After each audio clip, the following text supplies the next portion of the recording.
Escudriñad las Escrituras, porque a vosotros os parece que en ellas tenéis la vida eterna, y ellas son las que dan testimonio de mí.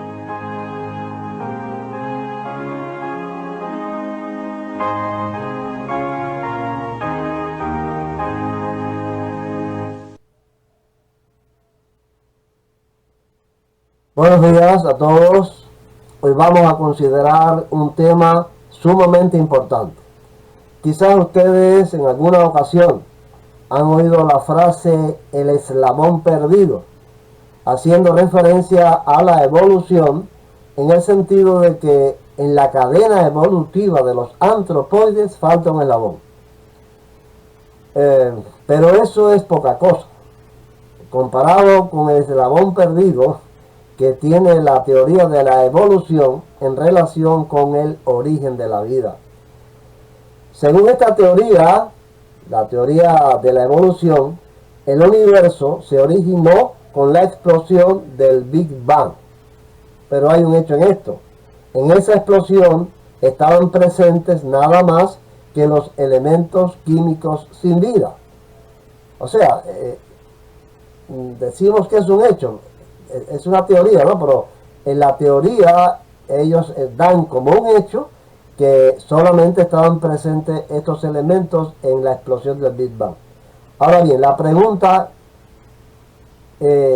necesaria es, ¿cómo fue que el azar, la casualidad, dio origen a la primera célula viva a partir de esa materia muerta que se originó en el Big Bang? Bueno, este es el gran eslabón perdido de la teoría de la evolución. A continuación, verán ustedes un video científico que trata sobre el origen de la vida. Según este video, tal origen solo puede tener una explicación racional en el designio inteligente.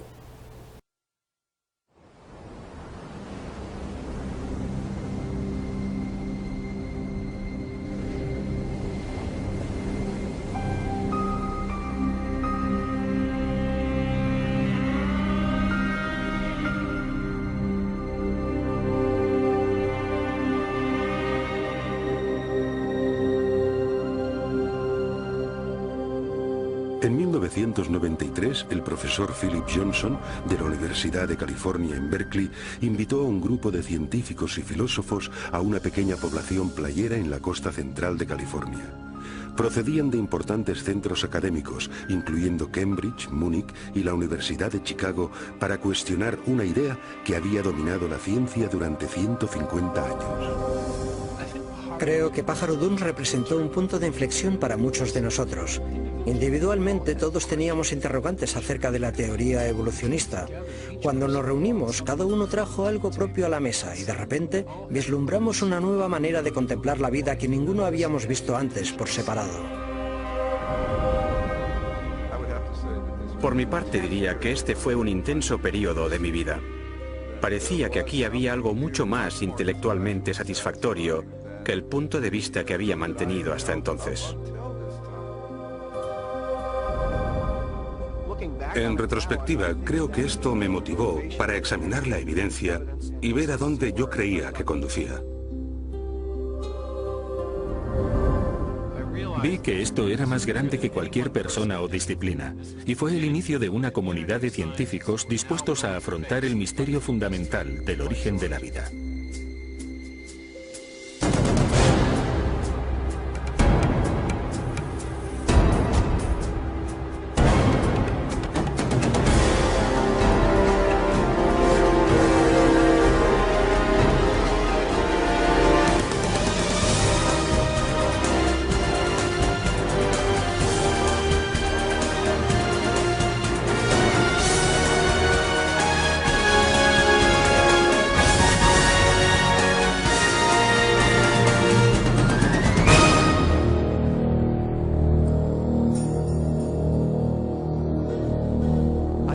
A veces me pregunto cómo es que alguien habla de otra cosa, porque no hay nada más interesante.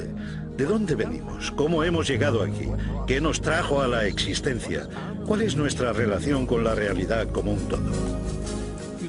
Contemplas la increíble diversidad y complejidad de la vida y es inevitable preguntar, ¿qué trajo todo esto a la existencia?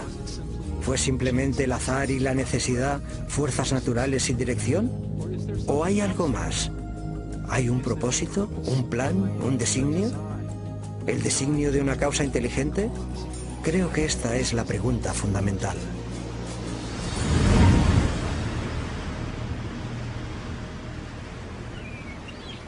Los científicos de Pájaro Duns emprendieron un nuevo examen del misterio del origen de la vida porque cada uno abrigaba dudas acerca de las ideas evolucionistas generalmente aceptadas. Entre ellos, el bioquímico Michael Behe cuestionaba cómo unos procesos naturales habrían ensamblado las intrincadas estructuras de las células vivas. Dean Kenyon era un biólogo evolucionista que ya no creía que la química por sí sola pudiera explicar el origen de la vida en la Tierra. Y Stephen Meyer, Paul Nelson y William Dembski buscaban un nuevo enfoque que pudiera explicar el origen de la información genética codificada en los organismos vivos. Estos científicos y filósofos comenzaron a formular una alternativa a la teoría central de la biología moderna, teoría surgida de la mente de un naturalista británico llamado Charles Darwin. En 1831, Darwin, que a la sazón tenía 22 años, se incorporó a una expedición de exploración de 5 años preparada por el Imperio Británico. Zarpó de Inglaterra en la goleta HMS Beagle, navegó alrededor del extremo sur de América del Sur, luego se dirigieron rumbo al norte hacia una cadena de islas volcánicas en el Pacífico, las Islas Galápagos.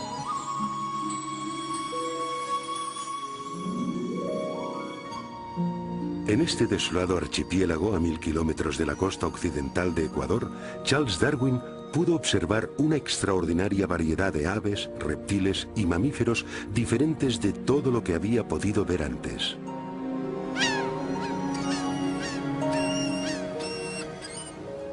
Durante más de un mes, Darwin estudió la vida vegetal y animal, tomó abundantes notas y recogió especímenes. Luego partió para no volver jamás. Durante 25 años desarrolló una teoría que explicaba el origen de las diversas formas de vida sobre la Tierra. En 1859, Darwin publicó un libro titulado Sobre el origen de las especies. Su impacto sobre la ciencia y a la larga sobre toda la cultura occidental fue espectacular. Darwin argumentó que toda la vida era producto de unas fuerzas naturales sin dirección alguna, el tiempo, el azar y un proceso que él designó como selección natural. Durante 2500 años antes de Darwin, la mayoría de los científicos y filósofos destacados, personas como Platón, Newton o Kepler, habían contemplado el mundo como resultado de alguna clase de designio o plan. Pero con la idea de la selección natural de Darwin se da un giro radical y se pone en movimiento un verdadero cambio en la filosofía científica. Darwin no fue el primer científico en proponer una teoría de la evolución, pero sí el primero en proponer un mecanismo naturalista plausible que podía producir un cambio biológico a lo largo de dilatados periodos de tiempo. Para comprender cómo actúa la selección natural, consideremos las poblaciones de pinzones que Darwin encontró en las Islas Galápagos. 13 especies de pinzones habitan en las Islas Galápagos y varían sutilmente por lo que respecta a tamaño corporal y a la forma del pico. Darwin volvió a Inglaterra con 9 especies diferentes de estos pájaros. Según la teoría darwinista contemporánea, las diferencias en los tamaños y en las formas de los picos de los pájaros son el resultado directo de la selección natural. Un ejemplo que se cita a menudo es el de especies de pinzones granívoros.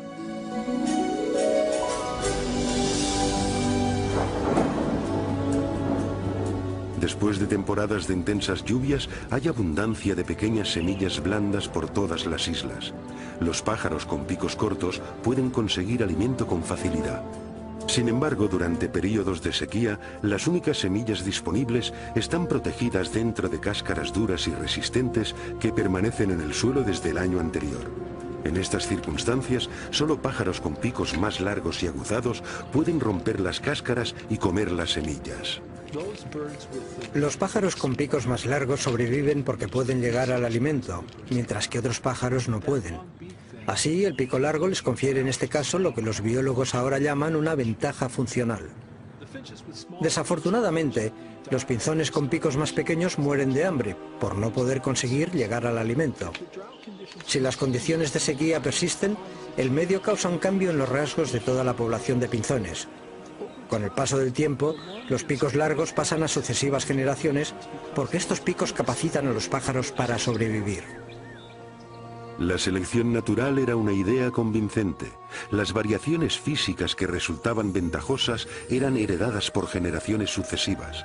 Por medio de este proceso se alternaban las poblaciones y con el paso del tiempo surgirían organismos fundamentalmente diferentes, sin ninguna clase de conducción inteligente. Darwin quería explicarlo todo en la historia de la vida en términos de procesos naturales no inteligentes, carentes de designio. Y cuando buscó una explicación, lo que encontró fue que un proceso que podía observar en las poblaciones domesticadas también funciona en el ambiente natural. Darwin conocía bien la crianza doméstica de animales, había estudiado la crianza de palomas y sabía que, durante siglos, los criadores habían logrado cambios espectaculares en poblaciones seleccionando ciertos ejemplares. Darwin solo sugirió que este mismo proceso también opera en el ámbito natural. Para Charles Darwin, la selección natural explicaba la apariencia de designio sin un diseñador. Ya no había más necesidad de invocar una causa inteligente para la complejidad de la vida. De hecho, la selección natural pasó a ser como un diseñador sustituto. En la actualidad el darwinismo se da generalmente por sentado en el campo científico y en el mundo académico. Sin embargo, y a pesar de su amplia aceptación, un creciente número de científicos y eruditos, incluyendo los que se reunieron en Pájaro Duns, están cuestionando aspectos clave de la teoría darwinista. Cuando nos reunimos en Pájaro Duns, desde luego no estábamos de acuerdo en todo, pero compartíamos una verdadera insatisfacción con el mecanismo de la selección natural y con el papel que se le daba en las explicaciones biológicas. La selección natural es un proceso real y funciona para explicar ciertas clases limitadas de variación, los cambios a pequeña escala. De hecho, tenemos muchos ejemplos de esto. Para lo que no funciona bien es para explicar lo que Darwin creía que podría explicar, la verdadera complejidad de la vida. Tenemos un pico de pinzón y luego tenemos el pinzón mismo. Un pequeño cambio en la estructura del pico frente al origen del organismo como tal. Son fenómenos de escala diferente. Son problemas de clase diferente. Y el problema importante para la biología es comprender dónde funciona la selección natural y dónde no funciona. Y el porqué de la diferencia. La evidencia es muy convincente. Y todos veíamos que si dejábamos que la evidencia hablase por sí misma, nos llevaría en una dirección que nos alejaría de la selección natural hacia una conclusión distinta acerca del origen y de la naturaleza de la vida sobre la Tierra.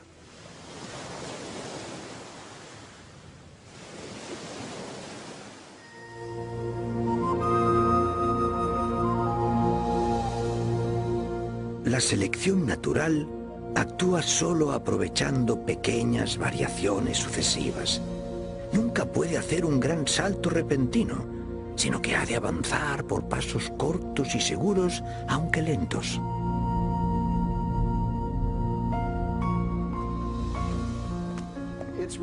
Es realmente interesante observar que cuanto más sabemos acerca de la vida y de la biología, tantos más problemas tiene el darwinismo y tanto más evidente se hace el designio.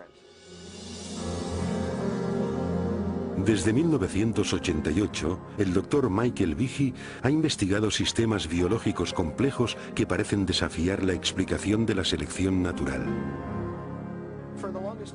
Durante muchos años, creí que la evolución darwinista explicaba lo que veíamos en biología. No porque yo viera cómo podía verdaderamente explicarlo, sino porque me dijeron que lo explicaba. En las escuelas me enseñaron biología darwinista. Y luego en la facultad y en los estudios de posgrado, viví un ambiente que daba por sentado que la evolución darwinista explicaba la biología. Y de nuevo, no vi ninguna razón para dudarlo. No fue sino hasta hace unos 10 años que leí un libro llamado Evolución, una teoría en crisis, de un genetista australiano llamado Michael Denton, donde exponía una gran cantidad de argumentos científicos contra la teoría darwinista que yo nunca había oído antes. Y los argumentos parecían bastante convincentes. En ese momento comencé a sentirme molesto porque pensaba que me habían estado guiando por un camino de rosas. Ahí había una buena cantidad de sólidos argumentos. Y yo había hecho el doctorado en bioquímica, era miembro de la facultad y nunca había ni oído hablar de estas cosas. Y así, a partir de ese momento, me interesé en el tema de la evolución. Y desde entonces, he decidido que los procesos darwinistas no son toda la explicación para la vida. El escepticismo de Michael Behe parte en buena medida de lo que la moderna biología ha descubierto acerca de la unidad más fundamental de la vida, la célula. En el siglo XIX, en vida de Darwin, los científicos creían que la base de la vida, la célula, era un simple glóbulo de protoplasma, como un pequeño fragmento de gelatina o algo que no era difícil de explicar en absoluto. Esta percepción no cambió demasiado hasta los años 50, pero en la última mitad del siglo XX nuestro conocimiento de la célula ha avanzado de manera formidable.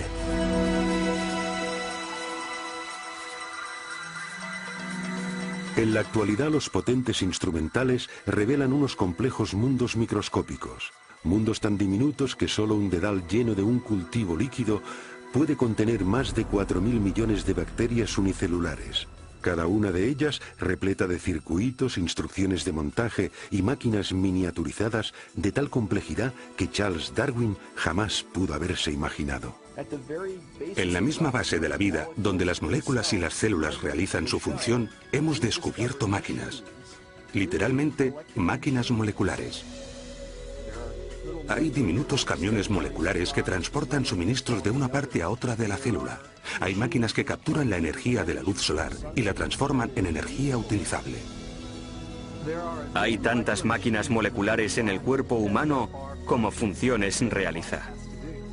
De modo que cuando uno piensa en el oído, la vista, el olfato, el gusto, el tacto, la coagulación de la sangre, la acción respiratoria, la respuesta inmunológica, todo esto exige una multitud de máquinas. Cuando contemplamos estas máquinas nos preguntamos ¿de dónde vienen? Y la respuesta rutinaria, la evolución darwinista, es, desde mi punto de vista, sumamente inadecuada. A principios de los 90, en una serie de conferencias científicas, Behe comenzó a compartir sus dudas acerca de la capacidad de la selección natural para construir máquinas moleculares complejas. Una de las máquinas en particular indujo a Behe a la duda. Recuerdo la primera vez que miré un libro de texto de bioquímica y vi un dibujo de algo que se llamaba el flagelo bacteriano, con todas sus piezas en toda su gloria. Tenía una región de propulsión y codo, el eje rotor y el motor. Y contemplé aquello y me dije, esto es un motor fuera borda. Esto ha sido diseñado, no hay montaje de piezas al azar. La reacción de Behe no fue sorprendente, porque cada uno de los motores moleculares que impulsan a las bacterias en el seno de un líquido depende de un sistema de piezas mecánicas intrincadamente dispuestas. Estas piezas aparecen claras cuando se amplían porciones de una célula 50.000 veces. Los bioquímicos han empleado micrografías electrónicas como esta para identificar las piezas y la estructura tridimensional del motor del flagelo.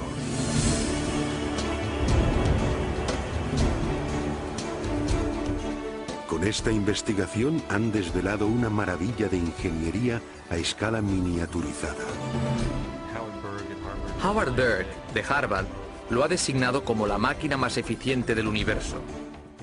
Algunas de estas máquinas giran a 100.000 revoluciones por minuto y tienen una conexión fija con un mecanismo transductor o detector de señales que recibe información del medio en que se encuentra.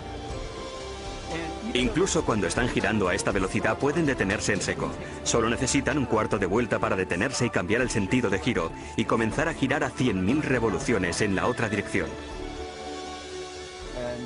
Y lo mismo que los motores fuera borda en las lanchas, tiene una gran cantidad de piezas que son imprescindibles para su funcionamiento. El flagelo bacteriano, 2 marchas adelante y atrás, con refrigeración por agua, movido por energía protónica, tiene un estator, un rotor, una articulación en U, un eje propulsor y una hélice. Y funcionan como estas piezas de maquinaria. No es por comodidad que les damos estos nombres, es que estas son verdaderamente sus funciones. Desde su descubrimiento, los científicos han tratado de comprender cómo hubiera podido surgir un motor giratorio mediante selección natural. Hasta ahora no han sido capaces de ofrecer ninguna explicación darwinista detallada. Para ver por qué, debemos comprender una característica de las máquinas moleculares que se conoce como complejidad irreducible. La complejidad irreducible es un término acuñado por Michael Behe en su descripción de estas máquinas moleculares. Básicamente lo que enuncia es que se tiene una multiplicidad de piezas para la composición de cualquier organela o sistema dado dentro de una célula, todas las cuales son necesarias para la función. Es decir, si se elimina una pieza, el sistema pierde su función. La idea de la complejidad irreducible se puede ilustrar mediante una conocida máquina no biológica, una ratonera.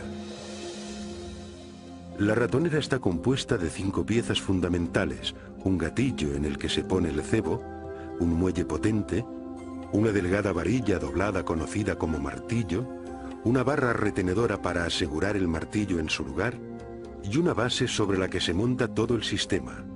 Si falta cualquiera de estas piezas o es defectuosa, el mecanismo no funcionará. Han de estar presentes simultáneamente todos los componentes de este sistema irreduciblemente complejo para que la máquina cumpla su función: atrapar ratones. La complejidad irreducible se aplica también a las máquinas biológicas, incluyendo el motor flagelar bacterial. En total hay alrededor de 40 piezas proteínicas diferentes que son necesarias para que esta máquina funcione.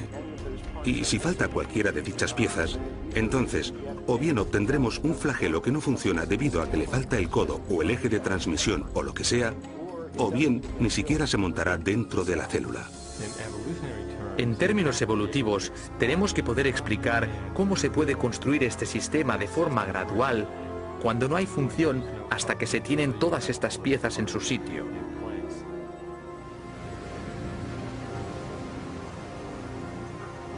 La complejidad irreducible de las máquinas moleculares plantea un enérgico desafío al poder de la selección natural.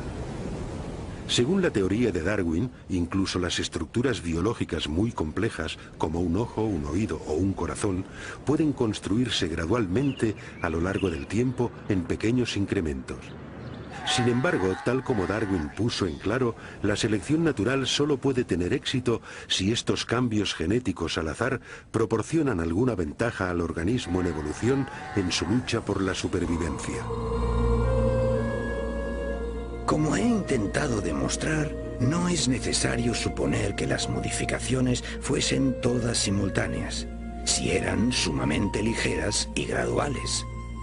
La selección natural está examinando las más ligeras variaciones, rechazando las malas, preservando y acumulando todas las buenas. Con todo, algunos científicos dudan de que las pequeñas variaciones de Darwin pudieran haber creado un flagelo bacteriano cuando no existía tal mecanismo. ¿Cómo pudo algo nuevo, como un motor de un flagelo bacteriano y todos los componentes que van con el mismo, cómo pudo desarrollarse a partir de una población de bacterias que no tuviesen este sistema? Y ello cuando cada cambio, según la teoría de Darwin, ha de proporcionar alguna clase de ventaja. Imaginemos un escenario así al inicio de la historia de la Tierra. Una bacteria en evolución desarrolla de alguna manera una cola y quizá incluso las piezas necesarias para unirla a la pared celular. Sin embargo, sin un ensamblaje completo de motor, esta innovación no proporcionaría ventaja alguna a la célula. En lugar de ello, la cola permanecería inmóvil e inútil, invisible para la selección natural que, por definición, solo puede favorecer cambios que ayuden a la supervivencia. La lógica de la selección natural es muy exigente. A menos que el mecanismo del flagelo esté totalmente montado y funcione de verdad, la selección natural no puede preservarlo, no puede pasar a la siguiente generación. El punto importante a comprender acerca de la selección natural es que selecciona solo con vistas a una ventaja funcional. En la mayoría de los casos, lo que hace la selección natural es eliminar cosas que carecen de función o que tienen una función que perjudica al organismo. De modo que si se tuviese una bacteria con una cola que no funciona como flagelo, lo más probable es que la selección natural la eliminase. La única manera en que un flagelo sea seleccionado es que el flagelo funcione, y esto significa que todas las piezas del motor han de estar en su sitio para empezar. De modo que la selección natural no puede producir el flagelo bacteriano, solo puede actuar después de que el flagelo está ahí y es operativo. En 1996, Michael Behe publicó un libro titulado La caja negra de Darwin. En esta obra argumenta que la selección natural, el diseñador sucedáneo de Darwin, no puede explicar el origen del flagelo bacteriano ni de ningún otro sistema biológico irreduciblemente complejo. En lugar de ello, Behe llegó a la conclusión de que la complejidad integral de estos sistemas indica un designio inteligente. La caja negra de Darwin de inmediato suscitó controversia. Más de 75 publicaciones, incluyendo algunos de los principales diarios y revistas científicas del mundo, publicaron reseñas. Algunos científicos elogiaron el libro de Behe, otros lo desecharon como acientífico y con motivaciones religiosas. Los críticos de Behe también insistieron en que había subestimado el poder de la selección natural. Argumentaron que el motor flagelar podría haber sido construido con piezas empleadas para construir máquinas más simples, como esta bomba celular usada. Si los componentes de la bomba ya existían, podrían haber sido preservados por la selección natural ya antes de que surgiera el motor bacteriano. Esta teoría recibe el nombre de coopción. Esto básicamente dice que la evolución o la selección natural pudo en cierto momento tomar prestados componentes de una máquina molecular y utilizar algunos para construir una nueva. Scott Minnick ha estudiado el motor flagelar durante 20 años. Su investigación le ha llevado a cuestionar el argumento de la coopción. Con el flagelo bacteriano, hablamos de una máquina con 40 piezas. Sí, es cierto que 10 están empleadas en otras máquinas moleculares, pero las otras 30 son peculiares. Así que, ¿de dónde las vamos a tomar prestadas? Al final tendremos que explicar la función de cada una como si originalmente hubiera tenido otro propósito. Este argumento solo se puede seguir hasta el punto en que nos encontramos con el problema de que estamos tomando prestado de ninguna parte. Pero incluso si se concede que se tienen todas las piezas necesarias para construir una de estas máquinas, esto es solo parte del problema. Quizá más complejo, me parece a mí que más complejo, es el tema de las instrucciones de montaje. Esto nunca lo abordan los oponentes del argumento de la complejidad irreducible. Los estudios del motor flagelar han desvelado niveles aún más profundos de complejidad, porque su construcción demanda no solo unas piezas específicas, sino también una secuencia precisa de montaje. Las piezas deben fabricarse en el momento oportuno, con la cantidad apropiada de componentes. Deben montarse secuencialmente. Hay que poder saber si se han montado correctamente a fin de no malgastar energía en una estructura que no va a ser funcional. La construcción de una máquina molecular ha sido comparada con la edificación de una casa. Los obreros siguen unos planos e instrucciones detalladas de montaje. Los cimientos de la casa se echan antes de levantar las paredes. Las tuberías y la electricidad se instalan antes del acabado de las paredes, las ventanas antes del recubrimiento de las paredes y las tejas se ponen solo después de la primera cubierta impermeable del tejado. Y así sucede con la construcción del motor flagelar. Esta estructura se construye de dentro hacia afuera. Se cuenta la cantidad de componentes en una estructura anular de un estator y cuando esto queda montado, se recibe una realimentación que dice, vale, no más de este componente.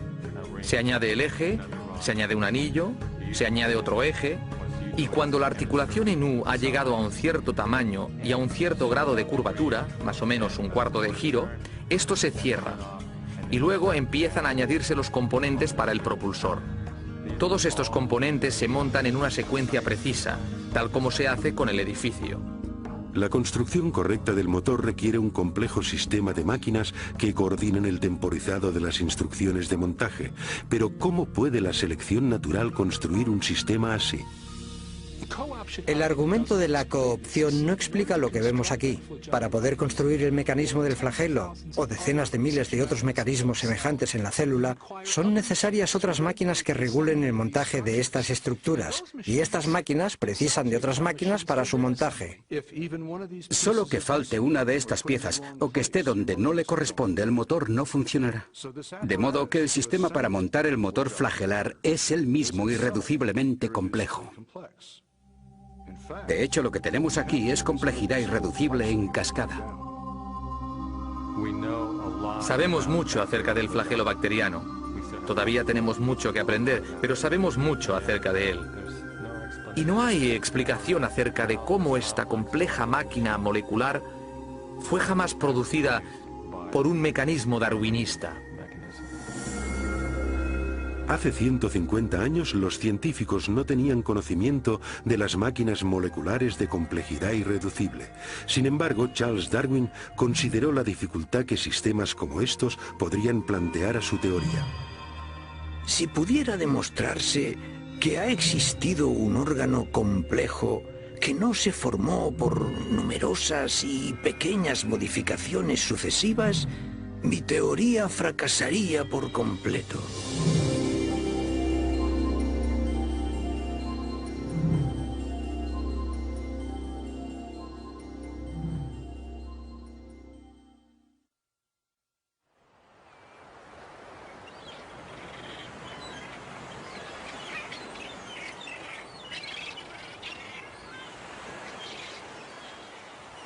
En biología, de hecho, hay dos grandes interrogantes. ¿Cómo se consiguen nuevas formas vivientes con nuevas estructuras como alas y ojos a partir de vida que ya existe? Y segundo, ¿cómo se originó la vida en la Tierra por primera vez? Hoy sabemos que Darwin pasó la mayor parte de su vida formulando una respuesta a la primera pregunta.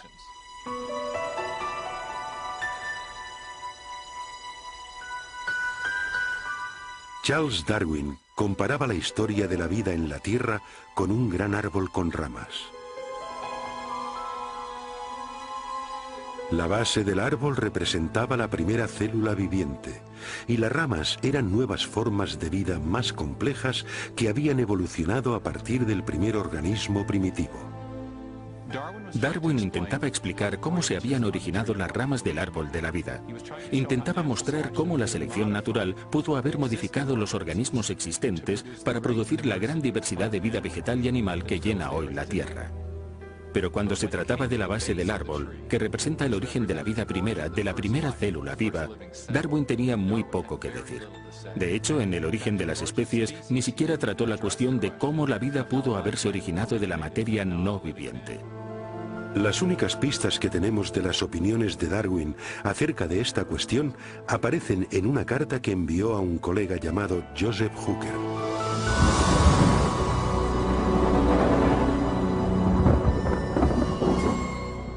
Por lo que respecta a la primera producción de un organismo viviente, si, y oh, qué gran sí, pudiéramos imaginarnos en algún pequeño y cálido estanque con toda clase de sales amoniacales y fosfóricas, luz, calor y electricidad presentes, que se formase químicamente un compuesto proteínico listo para sufrir cambios aún más complejos, hoy esta materia sería devorada al instante. Pero puede que esto no fuese así antes que se formasen criaturas vivientes. En los últimos años de su vida, Darwin hizo poco por desarrollar su idea de que hubiera surgido una célula primitiva de compuestos químicos simples en las aguas primordiales de la Tierra primitiva. Pero más adelante, en los años 20 y 30, un científico ruso llamado Alexander Oparin formuló una detallada teoría acerca de cómo esto hubiera podido suceder y la llamó evolución química. Oparin creía que podía explicar el origen de la primera vida con los principios darwinistas. Él imaginó unos compuestos químicos simples que se combinaban y recombinaban para formar moléculas de mayor tamaño. Y entonces éstas se organizaban a sí mismas con la ayuda de variaciones al azar y de la selección natural para constituir la primera célula primitiva. En las 3 décadas siguientes, muchos científicos trabajaron para desarrollar y afinar estas ideas, mientras ponderaban las cuestiones suscitadas tanto por Oparin como por Darwin. ¿Cómo pudo evolucionar la vida a partir de unos compuestos químicos simples? Un hombre creyó que lo sabía. El problema de los orígenes biológicos, por un largo tiempo diría yo, ha sido de un profundo interés para mí precisamente por la escala del problema, por su importancia. ¿De dónde venimos? ¿Por qué estamos aquí? Toda esta clase de preguntas, exploradas desde el punto de vista de la ciencia natural. Desde finales de los 60 hasta principios de los 80, Dean Kenyon fue uno de los teorizadores químicos evolucionistas pioneros del mundo. Y como otros en su campo, intentaba explicar cómo comenzó la vida por un proceso puramente natural. En 1969, Kenyon fue coautor de un importante libro sobre el origen de la vida.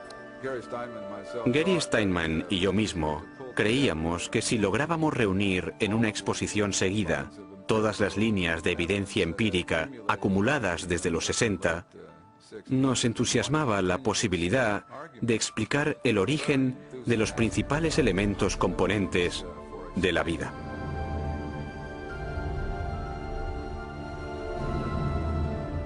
A pesar de su optimismo, Kenyon se enfrentaba con un problema importante. Para explicar el origen de la vida, debía antes explicar el de los ladrillos esenciales de cada célula que ha existido sobre la Tierra, las grandes y complejas moléculas llamadas proteínas. Las proteínas tienen una amplia gama de funciones en la célula.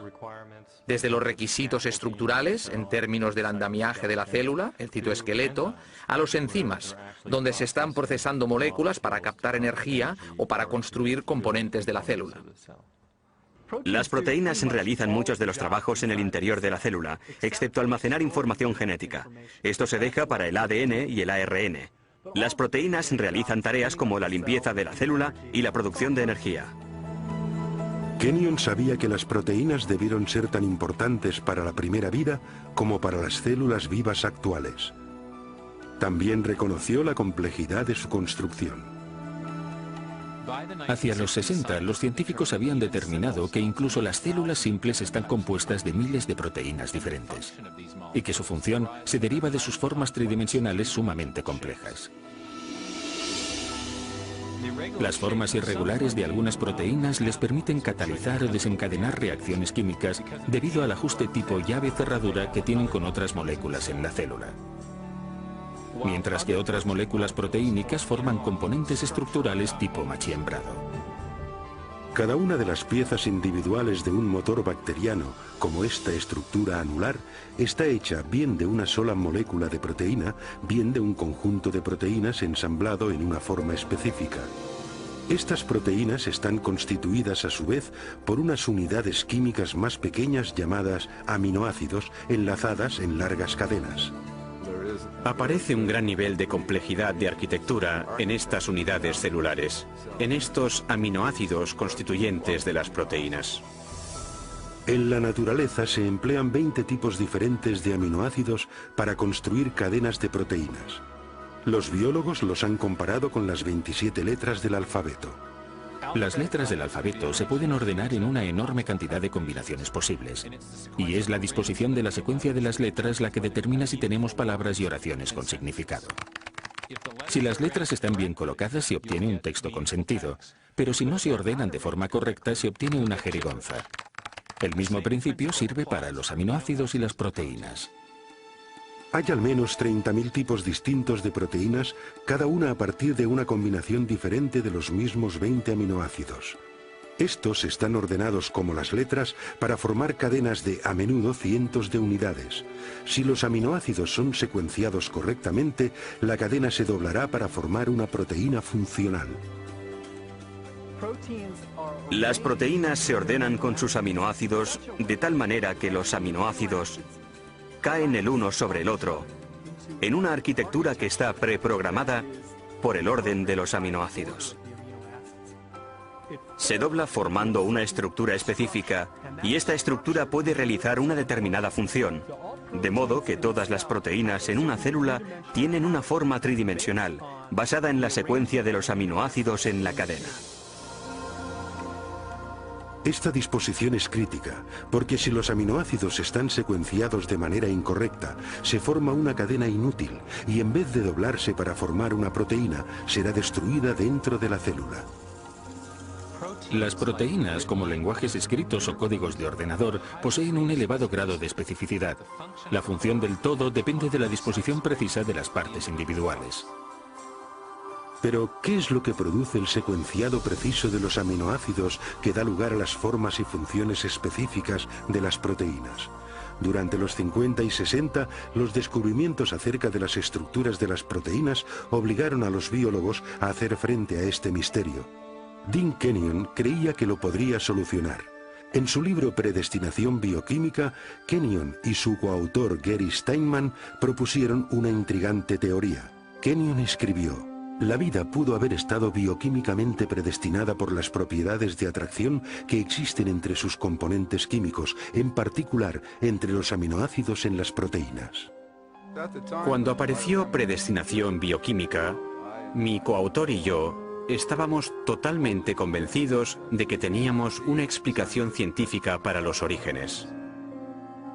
Kenyon propuso que las propiedades químicas de los aminoácidos hacían que fuesen atraídos entre sí para formar las largas cadenas que llegaron a ser las primeras proteínas, los componentes más importantes de la célula viva. O sea que la vida era efectivamente inevitable, predestinada por nada más que la química. Muchos científicos abrazaron las ideas de Kenyon y durante los siguientes 20 años, Predestinación bioquímica se convirtió en un bestseller sobre la teoría de la evolución química. Pero 5 años después de la publicación del libro, Kenyon comenzó a dudar de la credibilidad de su propia teoría. Fue durante este periodo de tiempo que se manifestaron mis dudas acerca de ciertos aspectos del pensamiento evolucionista, al entrar en contacto con un sólido contraargumento que me planteó uno de mis estudiantes, que yo no pude refutar. Kenyon se vio desafiado a explicar cómo se podrían haber ensamblado las primeras proteínas sin la ayuda de instrucciones genéticas. En las células vivientes actuales, las cadenas de aminoácidos no se forman directamente por atracción entre sus componentes, el escenario que Kenyon postulaba para la Tierra primitiva. En su lugar, otra gran molécula dentro de la célula almacena instrucciones para secuenciar los aminoácidos en las proteínas. Se llama ADN. Al principio, Kenyon creía que las proteínas podrían haberse formado directamente a partir de los aminoácidos sin las instrucciones del montaje del ADN. Por eso es que tantos científicos estaban entusiasmados con su teoría. Pero cuanto más aprendía acerca de las propiedades de los aminoácidos y de las proteínas, tanto más comenzó a dudar de que las proteínas pudieran autoensamblarse sin ADN. En el ADN, Kenyon se encontró con una molécula con una propiedad que no podía explicar mediante procesos naturales. Porque encerrada con seguridad dentro de su estructura de doble hélice, existe abundante información en forma de compuestos químicos con una secuencia precisa representada por las letras A, C, T, G. En la escritura la información se comunica por un ordenamiento preciso de las letras. De igual modo, las instrucciones necesarias para ensamblar aminoácidos para formar proteínas son transmitidas por las secuencias de componentes químicos ordenados en la estructura del ADN.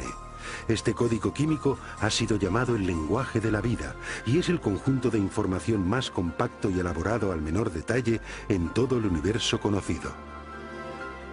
Como otros científicos que trabajaban en el origen de la vida, Kenyon se dio cuenta de que tenía dos opciones. Debía explicar o bien la procedencia de estas instrucciones genéticas de ensamblaje, o bien cómo surgieron las proteínas directamente de los aminoácidos sin ADN en los océanos primordiales. Y al final vio que no podía explicar ni lo uno ni lo otro.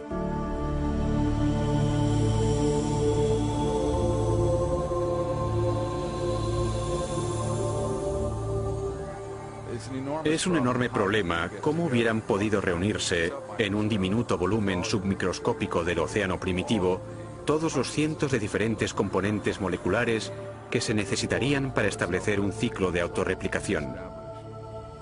Y así fue como mis dudas acerca de si los aminoácidos podrían ordenarse a sí mismos en secuencias biológicas con significado, sin la presencia de un material genético preexistente, llegaron para mí a un punto intelectual decisivo hacia el final de la década de los 70. Mientras Kenyon reevaluaba su teoría, nuevos descubrimientos bioquímicos debilitaron más aún su convicción de que los aminoácidos se organizaran ellos solos para formar proteínas. Cuanto más efectuaba mis propios estudios, incluyendo un periodo en el Centro de Investigaciones Ames de la NASA, tanto más evidente se hacía que había múltiples dificultades con la explicación de la evolución química. Y el posterior trabajo experimental demostró que los aminoácidos no tienen la capacidad de ordenarse a sí mismos para formar ninguna secuencia biológica con significado. Enfrentado a crecientes dificultades con su propia teoría y a un creciente cuerpo de datos científicos acerca de la importancia del ADN, Kenyon se vio forzado a hacer frente a la absoluta necesidad de la información genética. Cada vez más pensaba en la alternativa que se presentaba en la crítica y en el enorme problema que todos los que trabajamos en este campo habíamos descuidado de afrontar, el problema del origen de la información genética misma. Entonces tuve que reexaminar toda mi posición tocante a los orígenes. Para Dean Kenyon, un nuevo interrogante llegó a ser el foco de su investigación en pos del origen de la vida. ¿Cuál era la fuente de la información biológica en el ADN? Si se podía llegar al origen de los mensajes codificados dentro de la maquinaria viviente, entonces habríamos dado con algo intelectualmente mucho más satisfactorio que esta teoría de evolución química. Kenyon se daba cuenta de que las alternativas se iban reduciendo. Para la década de los 70, la mayoría de investigadores rechazaba la idea de que la información necesaria para construir la primera célula se produjera por mero azar.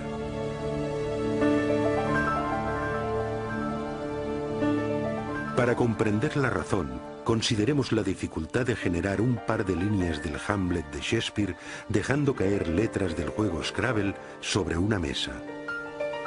Luego, pensemos que las instrucciones genéticas específicas para construir las proteínas ni del organismo unicelular más simple llenarían cientos de páginas de texto impreso. Los biólogos serios que estudian el origen de la vida no creían que ésta hubiera surgido solo al azar. Se imaginaban a la selección natural actuando sobre variaciones al azar entre compuestos químicos para producir la primera vida. Pero había un problema con esta propuesta. Por definición, la selección natural no podría haber funcionado antes de la existencia de la primera célula viva. Porque solo puede actuar sobre organismos capaces de reproducirse, las células dotadas de ADN que pasan sus cambios genéticos a generaciones futuras. Sin ADN no hay autorreproducción, pero sin autorreproducción no hay selección natural, de modo que no se puede usar la selección natural para explicar el origen del ADN sin dar por supuesta la existencia de aquella misma cosa que se está tratando de explicar.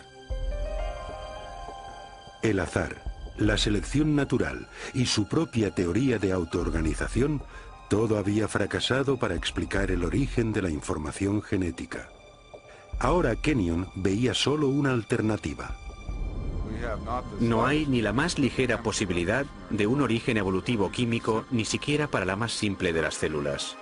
De modo que el concepto de un designio inteligente de la vida me resultó inmensamente atractivo y con mucho sentido, ya que coincidía estrechamente con los múltiples descubrimientos de la biología molecular. En los años transcurridos desde el rechazo de la evolución química por parte de Kenyon, la ciencia ha desvelado los detalles de todo un sistema de procesado de la información que lleva la marca del designio inteligente. ¿Recuerdan lo que estudiamos sobre el nacimiento de una semilla y la concepción de un bebé en el vientre de su madre? El complejo proceso que se explica a continuación ocurre diariamente y a cada segundo en la naturaleza, sea en el nacimiento de una semilla, en la concepción de un bebé en el vientre materno, en la digestión, en la respiración, en el crecimiento de los seres vivos y en una multitud enorme de procesos químicos, maravilla y milagro del orden en el universo.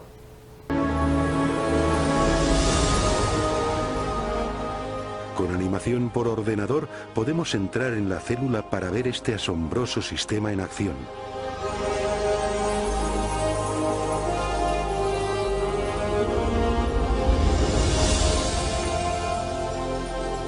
Después de entrar en el núcleo de la célula, vemos las hebras del ADN bien enrolladas. Son las bibliotecas de instrucciones necesarias para construir cada proteína en un organismo.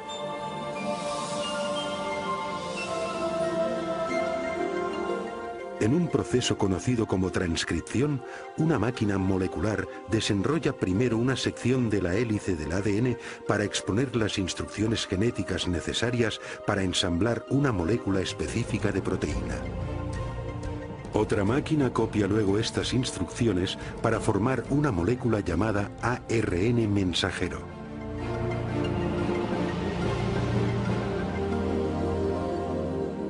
Cuando se ha completado la transcripción, la delicada hebra de ARN lleva la información genética a través del complejo de poros del núcleo, el regulador de tráfico adentro y afuera del núcleo.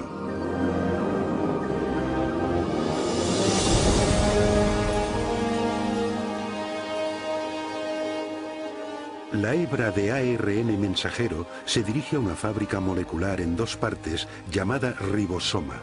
Después de fijarse con seguridad, comienza el proceso de traducción.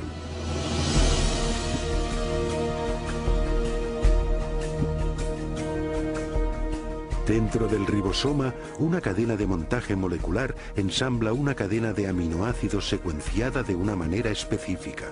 Estos aminoácidos son transportados desde otras partes de la célula y luego son ensamblados en cadenas a menudo de cientos de unidades de longitud. Su orden de secuencia determina la clase de proteína manufacturada.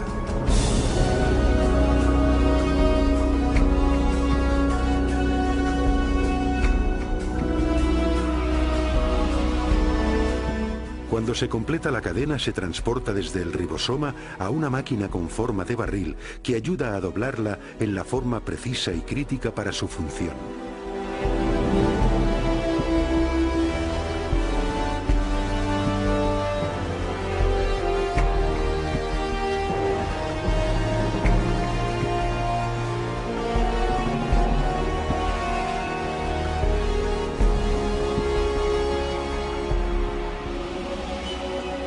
Después que la cadena queda doblada como proteína, es liberada y conducida por otra máquina molecular al lugar exacto donde se la necesita. Uno se queda totalmente asombrado al percibir a esta escala un aparato tan finamente ajustado, un dispositivo que lleva la impronta de un diseño y producción inteligentes. Y tenemos los detalles de un inmenso y complejo ámbito molecular de procesado de información genética. Y es precisamente en este nuevo campo de la genética molecular que vemos la evidencia más convincente de designio en la Tierra.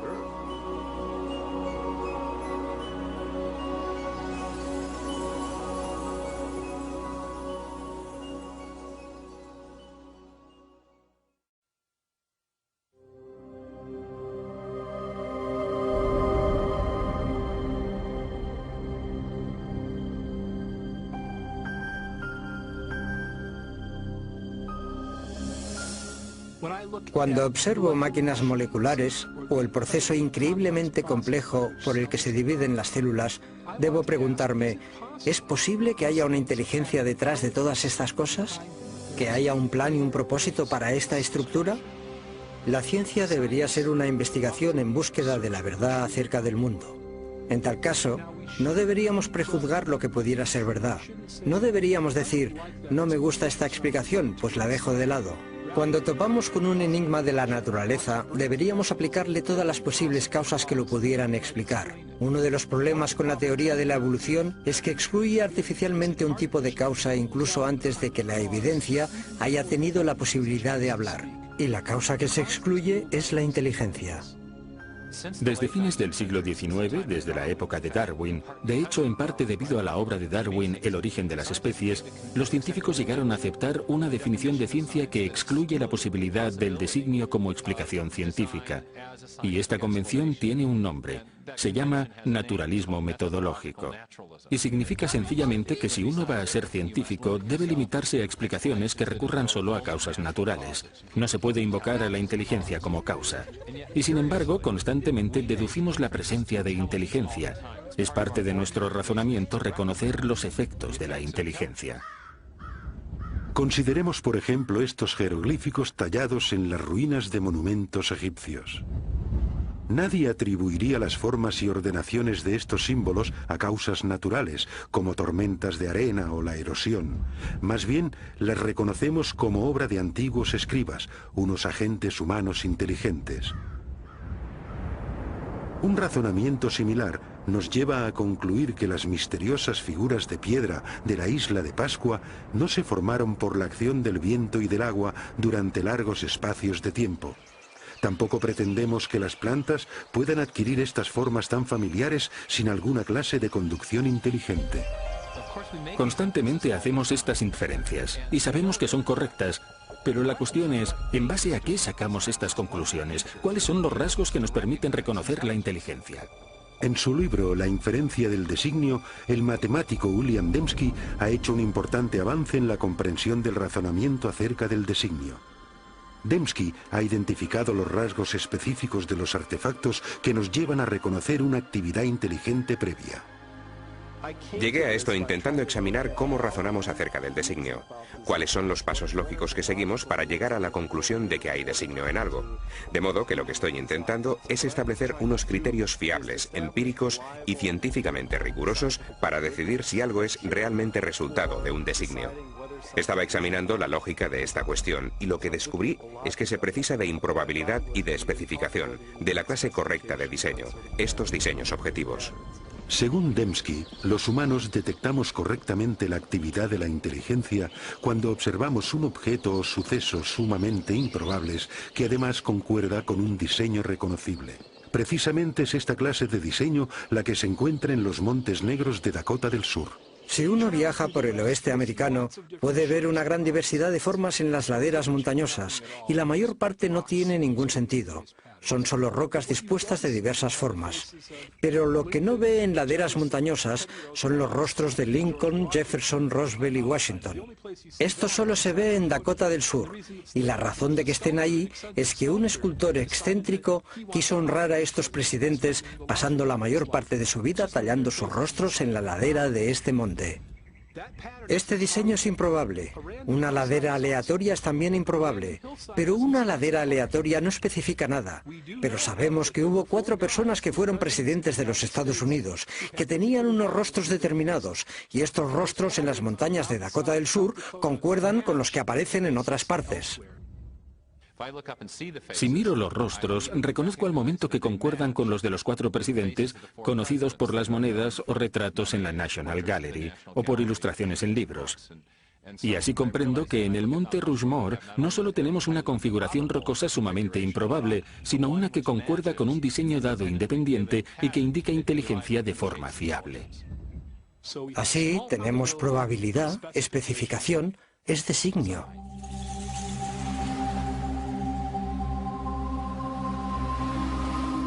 En una playa, otro diseño improbable escrito en la arena ilustra cómo detectamos el diseño.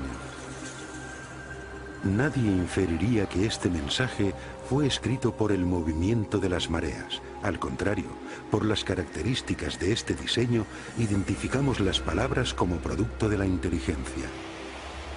Este ordenamiento improbable también se ajusta a un diseño dado independientemente, esto es, las formas de las letras que reconocemos del alfabeto latino y las palabras que conocemos del vocabulario inglés. Y de este modo es la improbabilidad de esta disposición junto al hecho de que se ajusta a una pauta dada independientemente lo que lleva a la conciencia de que hay un designio. Esta ilustración sugiere que los criterios de William Dembski para la detección del designio, una pequeña probabilidad y especificación, son esencialmente equivalentes a información. El tipo de información presente no solo en imágenes, textos y secuencias numéricas, sino también codificada en software y en las ondas radioeléctricas. La capacidad de detectar información en transmisiones electromagnéticas ha posibilitado una singular búsqueda de inteligencia.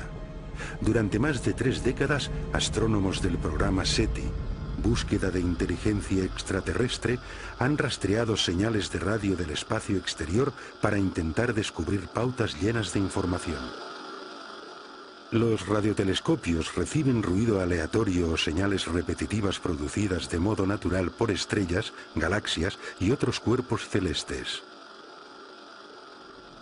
Pero los astrónomos reconocen que si llegan a identificar una señal portadora de información, esto confirmaría la existencia de vida inteligente más allá de la Tierra. Algunos han especulado que una civilización extraterrestre podría haberse intentado comunicar transmitiendo mensajes en el lenguaje universal de las matemáticas, quizá mediante una pauta reconocible como una serie de números primos. Esto no se obtendría por azar. Se necesitaría complejidad o improbabilidad, muchísimos números primos y una pauta. Y tendría que ser justo la pauta adecuada, no la que uno imponga, sino una que esté ahí, objetivamente. Hasta hoy, el SETI ha fracasado en su intento de descubrir cualquier pauta o información que pudiera indicar inteligencia en una galaxia lejana. Pero en otro universo mucho más cercano a nosotros, los científicos han descubierto una gran riqueza de información dentro del núcleo de la célula viva. El ADN posee una estructura ideal para ser soporte de información. En las As, Ts, Cs y Gs, las bases de la doble hélice del ADN, hay capacidad para almacenar una prodigiosa cantidad de información. De hecho, no hay entidad en todo el universo conocido que almacene y transmita más información y de una manera más eficiente que la molécula de ADN. Una secuencia completa de ADN humano tiene 3.000 millones de caracteres individuales. El análisis de las zonas de codificación de la molécula del ADN muestra que sus caracteres químicos tienen un orden específico que les permite comunicar instrucciones o información detalladas muy parecido a letras en una frase o a dígitos binarios en un código de ordenador. Bill Gates ha dicho que el ADN es como un programa de ordenador, pero más complejo que cualquiera que hayamos podido desarrollar. Y si lo pensamos siquiera por un minuto, resulta una observación de lo más sugerente, porque sabemos que Bill Gates no emplea el viento ni la erosión ni generadores de números aleatorios para crear su software. Él emplea ingenieros inteligentes, ingenieros informáticos. Así, todo lo que sabemos en nuestra experiencia sugiere que los sistemas ricos en información surgen del designio inteligente. Pero ¿qué hacemos del hecho de que hay información en la vida, en cada célula viva de cada organismo vivo? Este es el misterio fundamental. ¿De dónde procede esta información? Durante los últimos 15 años, el filósofo y científico Stephen Meyer ha estado trabajando para dar respuesta a esta pregunta. Meyer ha desarrollado un argumento para demostrar que el designio inteligente proporciona la mejor explicación para el origen de la información necesaria para construir la primera célula viva. Forma parte de nuestra base de conocimiento que los agentes inteligentes pueden producir sistemas ricos en información, de modo que este argumento no se basa en lo que no sabemos, sino que se basa en lo que sí sabemos acerca de la estructura de causa y efecto del mundo. Hoy en día sabemos que no hay explicación naturalista, que no existe ninguna causa natural que produzca información. Ni la selección natural, ni procesos de autoorganización, ni el puro azar. Pero sí que sabemos de una causa capaz de producir la información, y es la inteligencia. Así que cuando alguien infiere designio por la presencia de información en el ADN, de hecho está haciendo lo que en las ciencias históricas se denomina una inferencia hacia la mejor explicación. De modo que cuando encontramos un sistema rico en información en la célula, concretamente en la molécula de ADN, podemos inferir que una inteligencia entró en juego en su origen, incluso aunque no estuviéramos allí para observar el origen del sistema. El trabajo de Meyer sobre el origen de la información genética forma parte de un creciente alegato científico en favor del designio surgido de una reunión de científicos y filósofos en la costa central de California en 1993. Su objetivo era reexaminar una idea que había dominado la biología durante más de un siglo. Durante el proceso concibieron una teoría que se ha conocido como designio inteligente. La gran promesa del designio es que nos da un nuevo instrumento y una explicación que pertenecen al conjunto de instrumentos de la ciencia. Las causas inteligentes son reales, dejan evidencia de su existencia. Y una ciencia sana es una ciencia que busca la verdad y que deja que la evidencia hable por sí misma. El argumento a favor del designio inteligente se basa en una observación de los hechos. Ahora bien, esta es mi definición de buena ciencia. Es observación de los hechos. Y cuando se observan los hechos como lo ha hecho Michael Behe, ¿qué es lo que se observa? Se observa este increíble diseño de complejidad interrelacionada. Y la forma como llegamos a la conclusión de un designio inteligente para el flagelo bacteriano es la misma que para un motor fuera borda. En el fuera borda vemos cómo las piezas interactúan y sabemos que esto lo hizo alguien. El razonamiento es el mismo para las máquinas biológicas, de modo que la idea del designio inteligente es totalmente científica. Desde luego, puede que tenga implicaciones religiosas, pero no depende de premisas religiosas. Cuando observo la evidencia objetivamente sin excluir la posibilidad de designio, sencillamente el designio se destaca como la explicación más probable. Y por eso creo que es la correcta. Creo que el designio vuelve a estar sobre la mesa. Estos sistemas no pueden explicarse por ley natural. Y si buscamos la verdad, y realmente están diseñados, si hay que ser ingenieros de sistemas para comprenderlos, entonces, ¿cuál es el problema? Uno va a donde los datos le llevan. Y las implicaciones, sí, claro, tiene profundas implicaciones metafísicas, pero si así es, que así sea. Es una idea impactante que el universo sea racional y comprensible con la rúbrica de una inteligencia suprema que ha querido que este mundo sea comprendido. Y es algo que garantiza el programa de la ciencia, porque entonces uno puede contemplar el mundo y el mundo tendrá sentido. Si todo fuese simplemente un conjunto caótico, no habría motivo para esperar racionalidad. Pero si es el producto de una mente, entonces uno puede investigar. Y la ciencia se convierte en ese maravilloso proyecto de resolver el rompecabezas donde uno puede esperar encontrar racionalidad, belleza y comprensibilidad, justo en el fundamento mismo de las cosas. Hace 150 años, Charles Darwin transformó la ciencia con su teoría de la selección natural. En la actualidad, esta teoría se enfrenta a un reto formidable.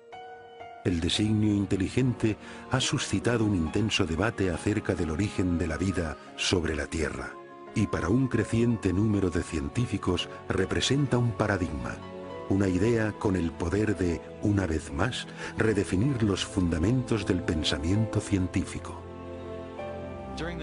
Durante el siglo XIX, los científicos creían que había dos entidades fundamentales, la materia y la energía.